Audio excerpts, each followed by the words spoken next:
Welcome back to BI 300. This is the second session, and let's now pick up, ladies and gentlemen, we have now reached a milestone. Da-da-da-da-da! We're out of verse 2. We now come to verse 3. 2 Corinthians chapter 8, verse 3, where it says, "For I testify that according to their ability and beyond their ability, they gave of their own accord." That's exactly what verse 3 says. "For I testify that according to their ability and beyond their ability, they gave of their own accord." Here, once again, the Apostle Paul is testifying about the poor church in Macedonia as an example to the rich church in Corinth.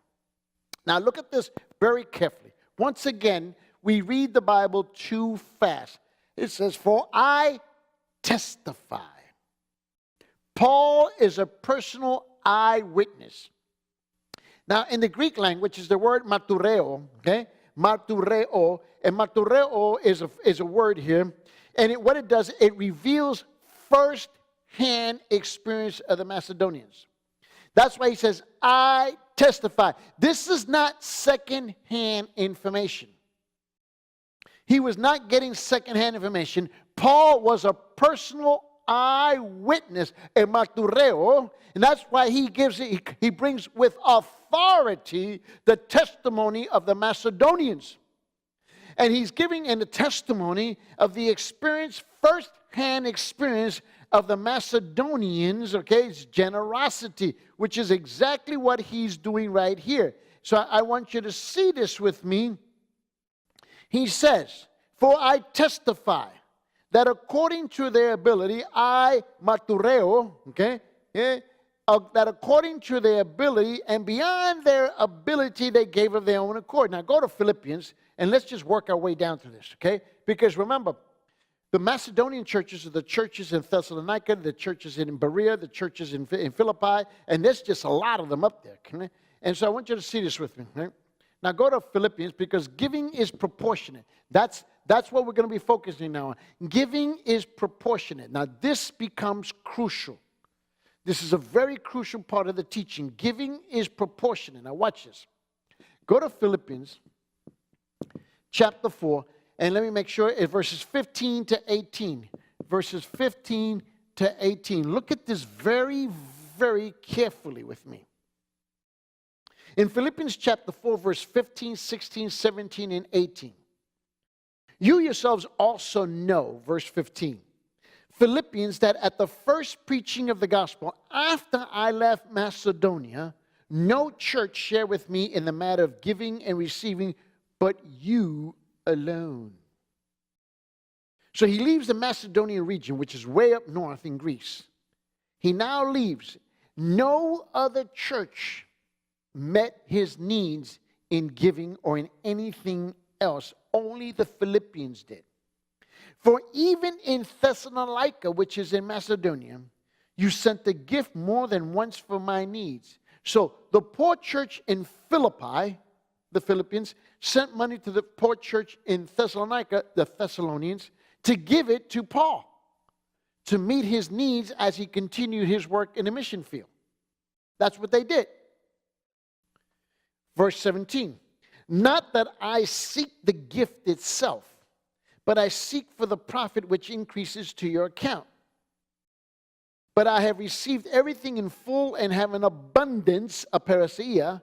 I am amply supplied, having received from Epaphroditus what you have sent, a fragrant," he says, "a fragrant aroma, an acceptable sacrifice, well-pleasing to God." There is just absolutely so much in this 4 verses that is just absolutely incredible. But let me just momentarily park myself in verse 17. "Not that I seek the gift itself," verse 17, "but I seek for the profit which increases to your account." Now you remember, I've made this statement in the past, okay? And that is that many times in the West, in the Western Hemisphere, those of us who come from the Western Hemisphere, whether it be Canada, be the United States, okay? Those of us who come out of, who come out of England and so forth, okay? many times what happens for us is that I think that there's a misplaced sentiment, a misplaced feeling that because we may come from more affluent places of the world, that we feel so sorry for those who are in other areas that when they want to give us something, we just reject it. We reject it. No, you keep it. I don't need it. I have more than enough. And this is where I am more than convinced. Listen to me very, very carefully, okay? That we commit a grave error by not accepting it, because our pride and our arrogance will not allow us to do so. And what we do not realize that what we're doing is we are causing them more harm, because the only way to be blessed is by them giving, and then we detain their hand from giving. And I can't tell you how many preachers that have gone along with me have flown out of the country to the mission field, and I almost wind up having to rebuke every single one of them to explain to them, do not be arrogant. Do not be prideful. Now, they say, no, I'm not being arrogant. It's just that we really don't need it, and they need it more than we do. No, they need to give it in order to be blessed by the Lord. Now, look at verse 17 very carefully. The Apostle Paul says this. He says, not that I seek the gift itself. I'm not seeking the offering, but I seek for the profit which increases to your account. I'm seeking the blessing that God will bless you. And many times when we have received, for example, we just got back from another country, and I was with another pastor in the ministry, and we were in another country, and I had to really walk outside with him privately and rebuke him, and I said, no, wait a minute. I says, you are stopping God's blessing into their lives. He said, well, what do you do? And I said, well, I receive the offering as it was given. It was a blessing. I receive it. And as I receive it, God moves the resources in the heavenlies to bless them because they gave. He said, well, then what do you do with that offering? I said, well, many times when we get to the next place, I give that offering. I give it to somebody else. He said, but you just receive it. That's the point. The blessings never stop. We just continue to give it around. We give it around. We give it around. We continue. So we go over to the next church. We go minister and so forth, and we give it to the next church. And then that church lifts up an offering and gives it, and we move on to the next church. Are you following me? And the Apostle Paul, and if you got to meet your needs, they meet your needs. That's wonderful. Don't stop them because of your pride and your arrogance and that you have pity on them. They don't need your pity. They need your obedience to God. That's what they need. So Paul says in verse 17, not that I seek the gift itself, but I seek for the profit which increases to your account. But I have everything in full and have in abundance. I am amply supplied, having received from you for Epaphroditus what you have sent, a fragrant aroma and acceptable sacrifice, well-pleasing. Now, this is my theme. Giving is proportionate. They gave in proportion to what they had. This is what it says. According to their ability. That's proportion. The rich man may be able to give $100. The poor man may only be able to give $1. But he gave according to his proportion, according to his ability to give. But he's never excused from not giving. Do you follow me? He's never excused from not giving. So he has to give accordingly, proportionately. Now, in this verse, in verse 3, right, he says, for I testify that according to their ability. Now, this is the word. Now, when we look at this word, ability, right? Let's just put it over here. Ability, okay? And it's going to be this word. Do not miss. Okay? That's what's going to be this word here, okay? Dunamis. Now, we know the word dunamis, right? Because it literally means power, strength. That's what the word means, literally. So, according to their dunamis, according to their power that they already have to give. It's the word, we know it as power, strength, incredible, firearms going off and so forth. This is the kind of explosive power we're talking about. Well, the Apostle Paul uses this word this way. So he says that dunamis is the ability, it literally means power or strength. And here the way the Apostle Paul uses it refers to the Macedonians' capacity or means. Everybody has ability. Everybody has capacity. Everybody has means. What everybody does not have is the same amount of capacity, the same amount of means, okay, or the same amount of power. But everybody has capacity. Everybody has ability. Everybody has dunamis. Everybody has the ability to do so. Now turn your Bibles to Matthew 25. Let's go to Matthew chapter 25. Let me give you this. In Matthew chapter 25, verse 15, okay?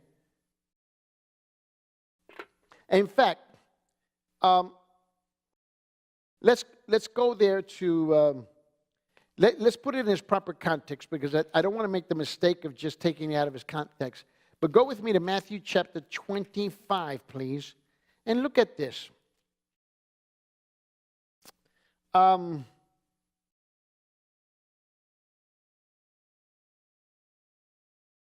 Well,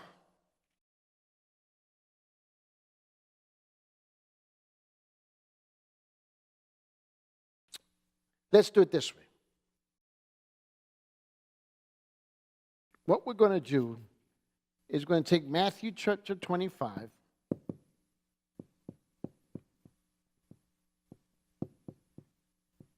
And the focus is going to be on verse 15. But I think I'm going to make a mistake if I go through this too fast, and if you well know, I'm not in a hurry. So might as well not change now. Let me show you this, okay? Let me show you this in Matthew chapter 25. Because he says here in verse 25, in verse 15, to the one he gave 5 talents, to the another 2, and to another one, each one according to his what? His ability, to his dunamis, and he went on his journey. Now, let's just go through this scripture together. Let me show you this, okay? You've heard the expression that the poor get poorer and the rich get richer. The poor get more poor, right? The poor get poorer and the rich get richer. You've heard that expression? Now watch this. Matthew chapter 25. Let's start in verse 14. This is what we know as the parable of the talents. For it is just like a man about to go on a journey who called his own slaves and entrusted his possessions to them. To one he gave 5 talents, to another 2, and to another one, each one according to his own dunamis, his own ability, and he went on his journey. Now, he gave to all 3 men because they had the ability to do something. Verse 16, immediately the one who had received the 5 talents went and traded with them and gained 5 more talents. So he obviously had the ability to produce 5 more. He was given 5, he had the ability to produce 5. Verse 17, in the same manner, the one who had received the 2 talents gained 2 more. So he had the ability he received 2 talents because he had the ability to produce 2 talents. But he who received the 1 talent went away, dug a hole in the ground, and hid his master's money. Now, he had the ability to produce 1 talent, but he did not. Now, after a long time, the master of the slaves came and settled accounts with them. Now, the one who had received, the 5 talents came up and brought 5 more talents, saying, Master, you entrusted 5 talents to me. See, I have gained 5 more talents. His master said to him, well done, good and faithful slave. You were faithful with a few things. I will put you in charge of many things. Enter into the joy of your master. And also the one who had received the 2 talents came up to him and said, Master, you entrusted 2 talents to me. See, I have gained 2 more talents. His master said to him, well done, good and faithful slave. You were faithful with a few things. I will put you in charge of many things. Enter into the joy of your master. So look at this. So he tells the man with the 5, he tells the man with the 2, he says, I will put you in charge of many things. He's going to receive even more than in the past. Then look at verse 24. And the one who also had received the 1 talent came up and said, Master, look at this. Master, I knew you to be a hard man, reaping where you did not sow and gathering where you scattered no seed. And I was afraid and went away and hid your talent in the ground. See, you have what is yours. But his master answered and said to him, look at what he says to him in this verse 26. You wicked, lazy slave. You knew that I reap where I do not sow and gather where I scatter no seed. Then you ought to have put my money in the bank, and on my arrival I will have received my money back with interest, right? That's what he tells him.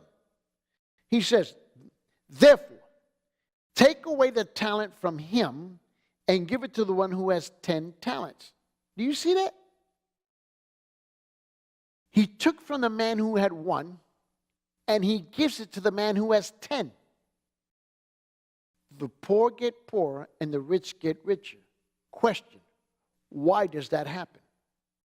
Because the man with the 1 talent did not even do anything with what he already had. He had what? He had ability, dunamis. He chose not to employ his ability. He chose not to use his ability. That was the problem here. So in verse 28, he says, therefore, take away the talent from him, the 1 from him, and give it to the one who has the 10 talents.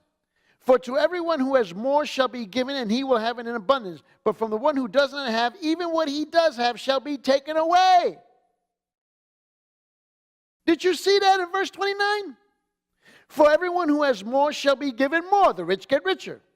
And he will have an abundance, right? The parousia, overflowing. It's just nonstop.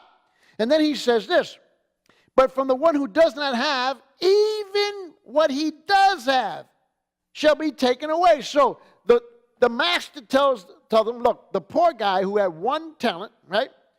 He was given 1 to invest into 1 to return to produce 1. Not only was the 1 taken away from him, but everything he ever owned, everything was stripped away from him, and it was given to the guy who had 10. Now, the guy who had 10 didn't have any need of it. Now, ask yourself a question.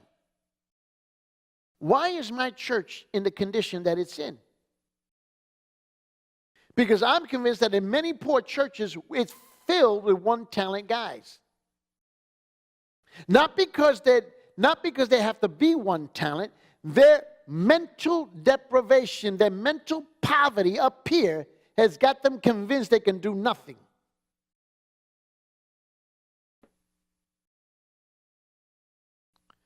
And the end result is found in verse 30. Throw out the worthless slave into the outer darkness. In that place there will be weeping and gnashing of teeth. Now look at verse 15. Look at verse 15, what he says. Look at this. It's incredible in verse 15. He says this. He says, to the one he gave 5 talents, to another 2, and another 1, each according to his own ability, and he went on his own journey. You see this? So we find it again. We find here again here, right here in Matthew 25, we find this word ability, okay?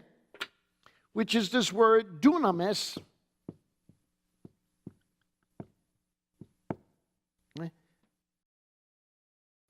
It's not that he's trying to get the capacity, not that he's trying to develop the ability, not that he's even trying to get the skill. He's not trying to develop the skill. He already has it. But for whatever reason, he's chose not to employ it to the level of his potentiality.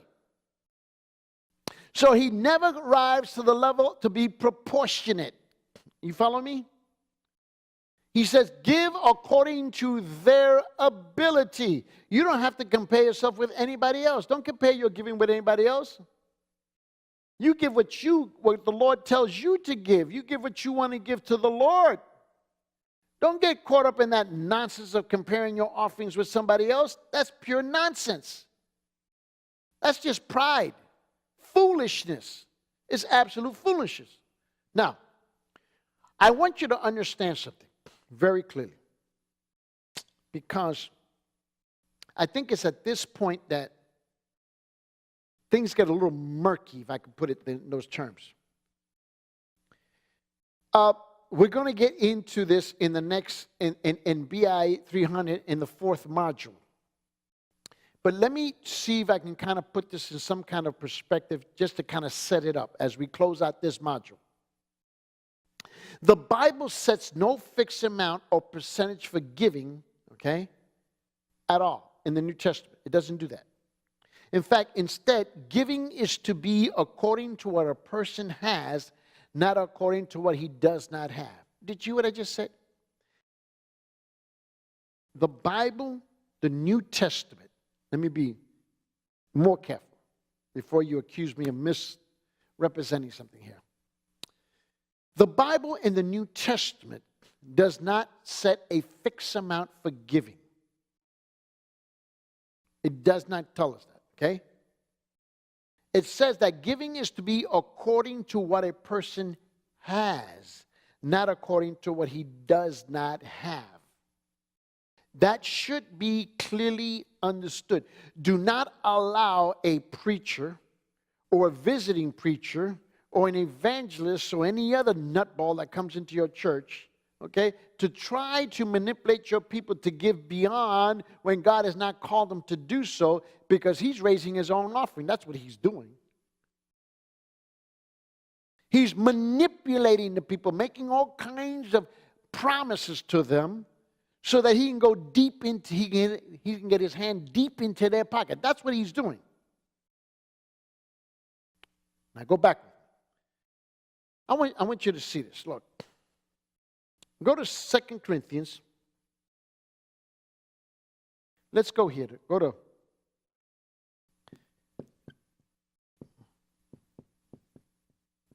Second Corinthians chapter 8. Let's go to verse 12. Look at this with me. Now, in 2 Corinthians chapter 8, verse 12, look at what it actually says, not what you think it says. It says, for if the readiness is present, if you have a person who wants to give and they're ready to give so, it is acceptable according to what a person has, not according to what he does not have. Are you following me? Look at the verse. These are not my words.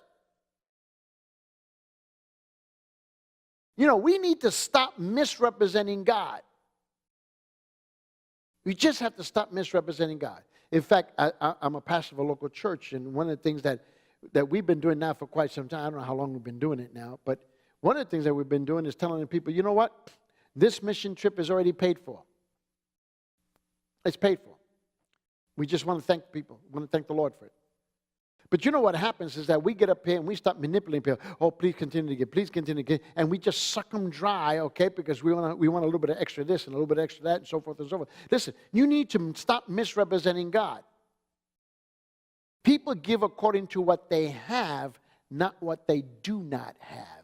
2 Corinthians chapter 8, verse 12. Are you following me? You know, you have to stop. See, because you know what, that when the preacher's up here manipulating you, you know what you need to do? Okay, I'm about to make more friends here. You need to get up from that pew, you need to get up from that chair and run from that church. Run as fast as you can. Find you another church where somebody's not trying to manipulate their hand into your pocket. Because what that preacher is saying is this: I don't trust God. I don't believe God. I trust more in my ability to manipulate you and to allow you to live. And I trust in my ability that you will allow me to manipulate you so I can get into my hands into your pocket. That's what he's saying, if you don't realize it. Now, look with me in 1 Corinthians. Go to 1 Corinthians now. Look at this. In 1 Corinthians, let's go over here to 1 Corinthians. chapter 16, verse 2.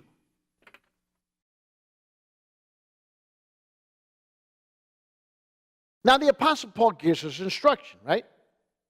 He says it very clearly. On the first day of every week, each one of you is to put aside and save as he may prosper, so that no collections be made when I come. Now, look at this. So, he's saying on the first day, this is Sunday, okay? It's on Sunday. So, every Sunday you come to the church, okay? And you're going to give something. I don't care if it's 10 cents, if it's 25. The point is that you give on the Sunday, the first day of the week. That's what he's saying here. And he says, do it as you may have prosper, or as you are prospering. Look, don't make the foolish mistake, say, well, I don't have. See, this is what people do. They go, well, I don't work. I don't have a job. I don't have a business. Look, stop. All the blessings come from God. Now, God may use, whoever it is that God uses, God's going to use in your life, okay? I don't care if it's the dog catcher or the rat catcher. I don't care if it's your mother, your father, your uncle, your aunt, your grandmother, your grandfather. I don't care if it's your little dog. Look, it doesn't matter where the resources come from. That's not the point. That's God's hand moving in your life. But once you have received, you need to purpose in your heart to set something aside to give. Again, it's not the amount. You're so prideful, so vain. You're so concerned about what other people think about you. I can care less what other people think about me. I'm one of those guys, I really don't care what your opinion of me is. It just doesn't bother me. I've been swimming uphill. Let me say, I've been swimming upstream for so long, going uphill, going against the current for so long that when I start following the current, I don't even feel right. Now, I don't wake up in the morning trying to figure out how I'm going to irritate people. I don't wake up in the morning trying to figure out how I'm going to offend somebody. I don't wake up in the morning trying to figure out how I'm going to provoke you and get you angry at me. That's not what I do. And the Apostle Paul didn't do that. The Apostle Paul was so convinced and deeply embedded in the Scriptures that no matter what he did, people got mad, got upset at him. And I understand that.